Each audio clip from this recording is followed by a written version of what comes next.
Bonjour, bonjour à chacune et chacun d'entre vous.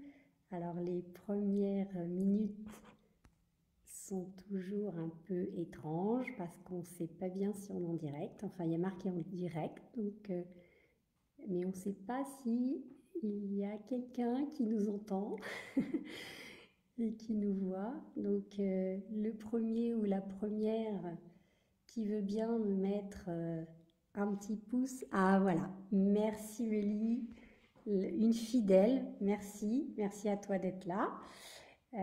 Donc bonsoir, c'est que tout fonctionne comme il faut. Alors je suis très heureuse de vous retrouver pour ce nouveau rendez-vous en live du jeudi. La dernière fois, eh bien, nous nous étions intéressés à notre peau et nous avions parlé du geste souvent négligé du gommage. Aujourd'hui, nous allons faire l'acte 2 pour la peau et nous allons nous pencher sur l'importance de l'hydratation. L'hydratation est vraiment un geste soin primordial qu'il faut tout de suite adopter dès qu'on est jeune et surtout garder tout au long de toutes les années, de toute notre vie, on pourrait dire, pour si on veut justement optimiser le fait d'avoir une belle peau et une peau en bonne santé. Il n'y a vraiment pas de peau en bonne santé sans hydratation. Alors, bonsoir Florence et bonsoir Pierre. Merci pour votre présence. Donc, pour ceux qui ne me connaissent pas encore, je veux me présenter très très brièvement. Je m'appelle Christine Chambreau, je suis mariée, j'ai 6 grands-enfants, 17 petits-enfants. Et après avoir été de nombreuses années institutrice puis assistante maternelle, eh bien depuis un peu plus de 7 ans maintenant, je suis mon propre patron dans le domaine du bien-être et de la forme. Alors ceux qui ont l'habitude de me suivre, vous savez que cette vidéo va se dérouler en 2 parties. La première partie où justement nous allons échanger quelques points sur l'importance de l'hydratation et une deuxième toute petite partie pour ceux et celles qui sont intéressés de connaître des produits que j'utilise pour justement préserver l'hydratation de ma peau. Je surveille en même temps si vous mettez des remarques ou des questions. Alors, vous n'êtes pas sans savoir que notre peau est constituée à 70% d'eau. C'est fou quand même, hein? Et donc, les différentes couches de la peau contiennent chacune un pourcentage différent. Donc, le premier, c'est la surface, la couche cornée, qui contient 10% d'eau. Ensuite, en dessous, il y a l'épiderme, qui en contient 65%.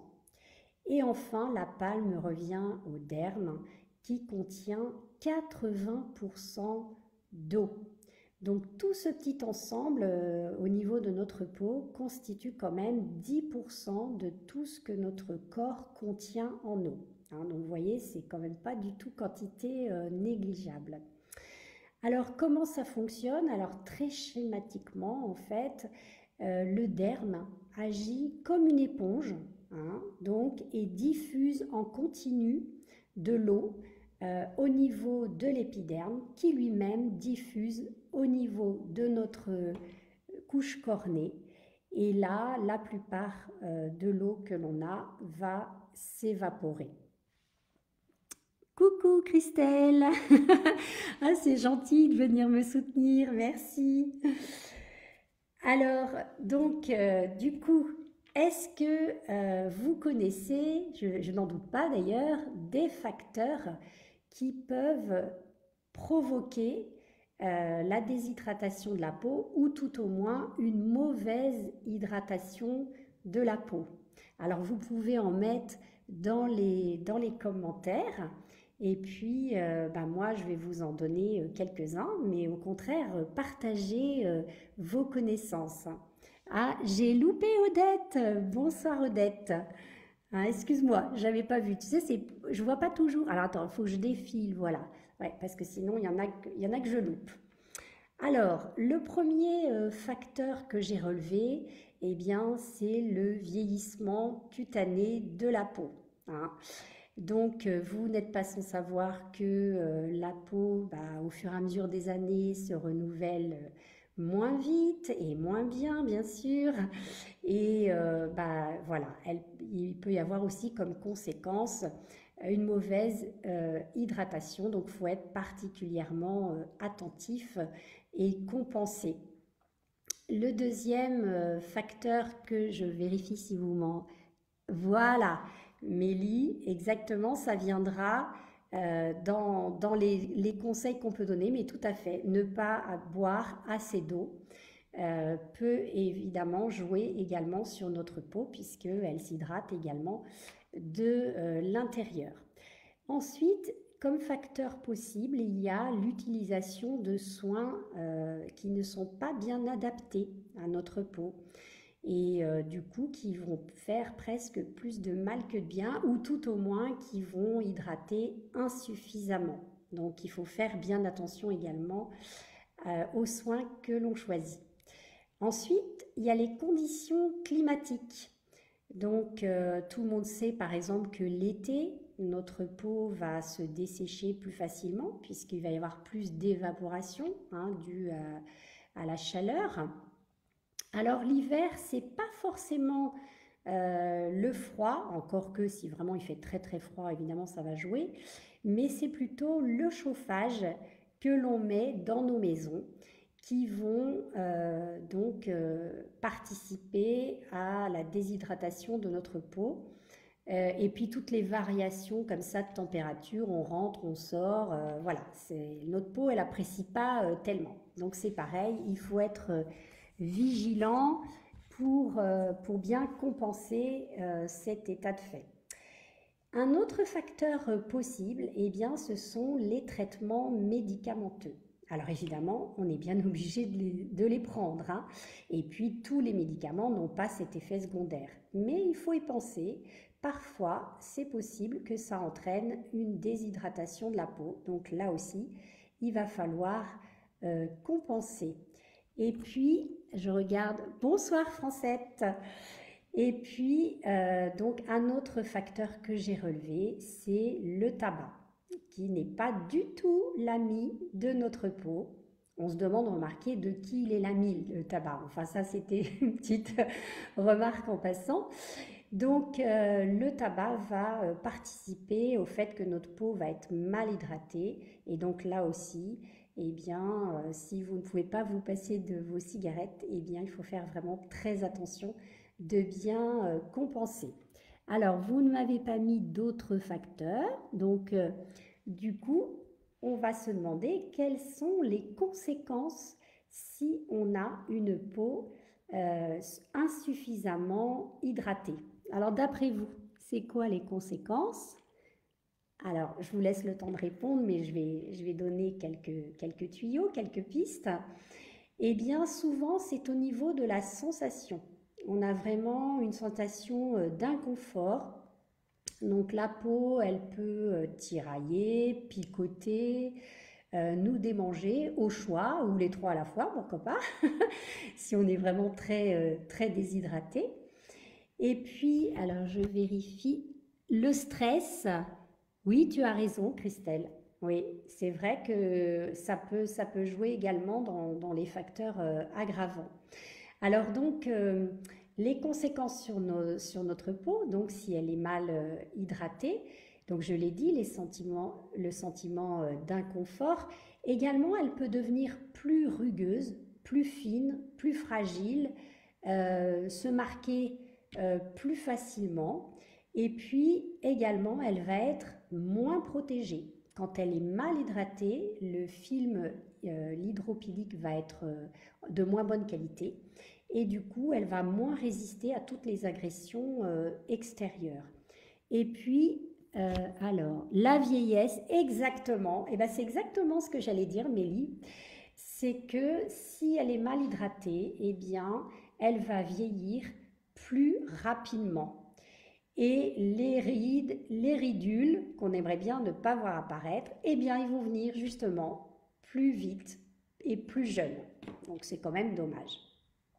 Alors, là, oui, voilà, exactement. Donc, et puis, pas une belle peau, tout à fait. Les oméga 3 et les 9 sont très bons pour la peau, tout à fait Christelle. Je vais y venir justement, puisque mon point suivant était comment favoriser la bonne hydratation de notre peau. Donc Christelle, tu as déjà répondu en partie. Pour ceux qui me connaissent, ils ne vont pas être surpris que je souligne que l'alimentation est primordiale. Hein. Vous allez dire, bah, à chaque fois qu'elle nous parle en vidéo, elle nous parle de l'alimentation. Mais oui, parce que l'alimentation, c'est vraiment un facteur vraiment clé qui joue également sur notre peau et sur son hydratation. Donc, il faut essayer de favoriser les lipides avec particulièrement les oméga 3, et comme tu l'as dit, Christelle, et les oméga 9. Et puis, alors, on peut en trouver dans le poisson gras, dans les avocats, dans l'huile d'olive, voilà, il y en a d'autres. Et puis, favoriser également les fruits et légumes, avec particulièrement ceux qui sont chargés en eau, hein, comme la salade, les tomates, les oranges, la pastèque, qu'est-ce qu'il y a d'autre, les concombres, etc. Et puis également favoriser les aliments qui contiennent de la vitamine E, hein, qu'on trouve justement dans les noix, dans les amandes, dans les huiles végétales, etc. Est-ce que vous me suggérez autre chose? Voilà, prendre des crèmes hydratantes, boire suffisamment, tout à fait, et se protéger du soleil. Tout à fait, Mélie. Donc mon deuxième point justement par rapport à favoriser l'hydratation est de boire suffisamment, comme tu viens de le dire, Mélie. C'est très très important. Plutôt de l'eau, hein, plutôt que de l'alcool, mais enfin ça c'est vous qui voyez. Vous pouvez ajouter également par exemple du thé vert ou des tisanes ou voilà tout ce qui vous apporte suffisamment de l'hydratation de l'intérieur. Alors également, comme tu le disais, des crèmes hydratantes, donc c'est-à-dire des soins vraiment déjà adaptés à votre peau. Et puis si possible de qualité, c'est mieux. Et favorisant eh bien, les actifs cosmétiques qui sont reconnus pour leur efficacité justement pour l'hydratation. Alors là c'est pareil, vous devez en connaître des actifs qui sont reconnus justement pour l'hydratation plus plus. Je vais vous en donner 3 exemples, mais il y en a d'autres. Donc peut-être vous allez m'en suggérer d'autres auxquels je n'avais pas pensé. Alors le premier actif, eh bien, c'est l'acide hyaluronique. Hein, vous avez déjà entendu parler de cet actif qui est vraiment idéal pour hydrater, repulper et reconstituer le film hydrolipidique. Je guette en même temps vos commentaires. Le deuxième actif qui est reconnu pour apporter de l'hydratation, eh bien ça tombe bien, c'est ma plante chouchou, c'est l'aloe vera. Donc c'est donc un actif naturel. Cette plante est vraiment la plante de l'hydratation par excellence. Donc elle va également restaurer la barrière, réparer les tissus, apaiser la peau, bon, et beaucoup d'autres bienfaits que je ne vais pas développer ce soir. Alors, vous ne m'avez pas, non, pour l'instant, vous ne m'avez pas donné d'autres actifs. Et puis, le troisième actif qui est vraiment reconnu donc en cosmétique pour apporter de l'hydratation à votre peau, eh bien, c'est l'huile de jojoba. Hein, je ne sais pas si vous connaissez cet actif. Donc celui-ci, bah, outre l'hydratation, va restaurer votre barrière cutanée et revitaliser votre peau. Donc c'est un actif qui est très intéressant également. Donc je sais, bon, vous m'avez pas donné d'autres, c'est pas déjà ces trois-là, c'est déjà bien, mais je sais qu'il y en a d'autres. Alors, en conclusion, eh bien, je pense que vous avez compris qu'il était vraiment indispensable de prendre soin de votre peau en l'hydratant aussi bien de l'intérieur que de l'extérieur pour qu'elle puisse remplir son rôle.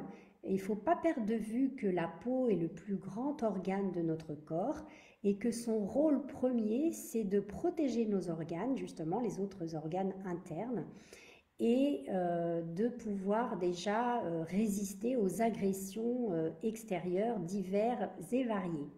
Donc si elle n'est pas en bonne santé, eh bien évidemment, elle va moins bien remplir ce rôle. Donc c'est quand même dommage. Alors oui, oui, c'est à la mode en ce moment, l'acide hyaluronique. Ah bah tu vois, je ne savais pas que c'était à la mode en ce moment, parce que c'est vraiment un actif qui est très très très efficace. Alors, vous n'avez pas de questions supplémentaires ou de remarques, donc je passe à ma deuxième toute petite partie. Donc libre à vous d'y rester si vous voulez découvrir des produits que j'utilise pour hydrater ma peau. Alors le premier, eh bien, c'est un complément alimentaire et justement à base d'acide hyaluronique. Voilà, tout à fait. Donc, je sais, oui, vous connaissez donc, hein, on l'a dit, cet acide. Donc, comme on l'a dit tout à l'heure, il est très puissant pour hydrater la peau. J'utilise ce complément alimentaire de manière ponctuelle au changement de saison. Donc, moi, je l'adopte, j'en fais un flacon, donc un mois, juste avant l'hiver et puis juste avant l'été. Donc j'en prends deux par jour tout simplement pour m'assurer que j'optimise l'hydratation de l'intérieur. Alors l'acide hyaluronique, on en a naturellement dans notre organisme, dont dans la peau bien sûr, et on en a également dans les articulations. Donc ce complément alimentaire, eh bien, quelque part, je fais d'une pierre deux coups, puisqu'il va également apporter de la souplesse à mes articulations. Bon, pour l'instant, j'avoue que ce n'est pas mon problème, j'ai pas de douleur articulaire, mais bon, je me dis, bah, tant qu'à faire, quand je prends soin de ma peau, je prends en même temps soin de mes articulations. Donc on peut dire que c'est un complément alimentaire qui apporte la jeunesse de la peau et la jeunesse du corps tout court. Alors, ma question, Mélie, est-ce que c'est important de s'hydrater quand on a une peau à tendance grasse? Eh bien, tout à fait. Même avec une peau à tendance grasse, eh bien, l'hydratation, grasse, c'est le type de peau. L'hydratation, elle est importante pour tous les types de peau. Hein. Alors particulièrement, c'est vrai, les peaux matures, hein, on ne va pas se voiler la face, mais quand même, toutes les peaux doivent vraiment veiller à s'hydrater suffisamment et correctement. Alors, mon deuxième produit, je regarde si je loupe rien, c'est bon. Mon deuxième produit, c'est un sérum hydratant. Donc, il se présente sous forme d'une petite pompe. Voilà, je ne sais pas si vous voyez bien. Alors, donc, c'est un complexe de 4 acides. Alors, vous voyez, ça pénètre très très vite. Hein. C'est un complexe de 4 acides hyaluroniques également. Hein. Tu disais que c'était un produit phare, Mélie. Bah, il faut croire que oui. Donc, qui permet de cibler avec précision les différentes couches de la peau. Et donc, comme on l'a dit tout à l'heure, l'acide hyaluronique est une molécule très puissante au niveau de l'hydratation puisqu'il est capable de retenir jusqu'à 1000 fois son poids en eau. Donc vous voyez, c'est vraiment très intéressant. Donc comme je l'ai dit tout à l'heure, l'acide hyaluronique est présent naturellement dans notre peau. Simplement, quand on avance en âge, eh bien, comme beaucoup de choses dans notre corps, la production diminue. Donc, c'est pour ça que je disais que tout à l'heure, les peaux matures doivent particulièrement veiller à avoir un apport suffisant justement de cette molécule. Alors, à travers l'écran, je ne peux pas vous le faire sentir, mais alors franchement, il a une odeur légère, mais que je trouve très agréable. La texture est donc très fluide, on pourrait dire même soyeuse. Comme je vous l'ai dit, il pénètre très facilement dans la peau et vous laisse vraiment une impression de fraîcheur et de douceur. Il est vraiment, enfin moi j'aime beaucoup ce sérum. Et le petit plus, c'est que le laboratoire Dermatest, hein, qui est quand même le spécialiste du classement de tous les cosmétiques, lui a adressé la note très bien. Donc ça, c'est quand même un plus. Donc dans ces ingrédients, il y a évidemment un ingrédient principal, l'aloe vera. Vous avez compris que c'était vraiment ma plante vraiment chouchoute. Donc il y en a 37% hein, donc d'aloe vera, le gel pur. Donc là, cette va apporter une hydratation, je vais y arriver, supplémentaire. Et vraiment, ça fait un sérum excessivement efficace. Alors, peau grasse, alors Christelle, peau grasse, excès de sébum, donc oui, on peut réguler de l'intérieur grâce au complément alimentaire préféré de Christine. La pulpe, moi j'ai réglé mon problème grâce à elle. Merci Christelle pour ces conseils supplémentaires. C'est vrai que ce soir je ne parlais pas de la pulpe, je ne parle pas à chaque fois de tous les compléments, mais je n'ai pas noté ou compris le premier produit, le complément. Alors c'est vrai que c'est un complément donc alimentaire donc à base d'acide hyaluronique, pardon. Et Christelle, si tu veux plus de détails, je te répondrai en privé sur plus de renseignements sur ce produit. Alors je vérifie que vous n'avez plus de questions ou de remarques. J'ai oublié de vous préciser que ce sérum, je l'applique de manière délicate en formant des petits cercles comme ceci. Évidemment, je n'agresse pas ma peau puisque en plus, moi j'ai une peau mature. Alors je peux vous dire que j'y fais très attention et que j'essaie vraiment de limiter la casse, si on peut dire. Voilà. Ok, merci Christelle. Donc, à vous de voir si vous souhaitez avoir plus de renseignements sur le sujet de l'hydratation ou sur les produits que je vous ai évoqués parce qu'ils vont vous permettre, qui vont permettre plutôt à votre peau d'être hydratée suffisamment et correctement et donc elle va pouvoir jouer son rôle de protection. Dans ce cas, eh bien, il suffit de me mettre un commentaire ou bien de me contacter en message privé et je me ferai un plaisir de vous donner beaucoup plus d'informations, de précisions et de détails. Donc, j'ai failli louper. Mélie, merci pour les conseils, avec plaisir. Je vous remercie d'avoir échangé avec moi et je vous donne rendez-vous jeudi prochain pour un tout autre sujet. Et en attendant, je vous souhaite une très belle soirée. Merci à vous.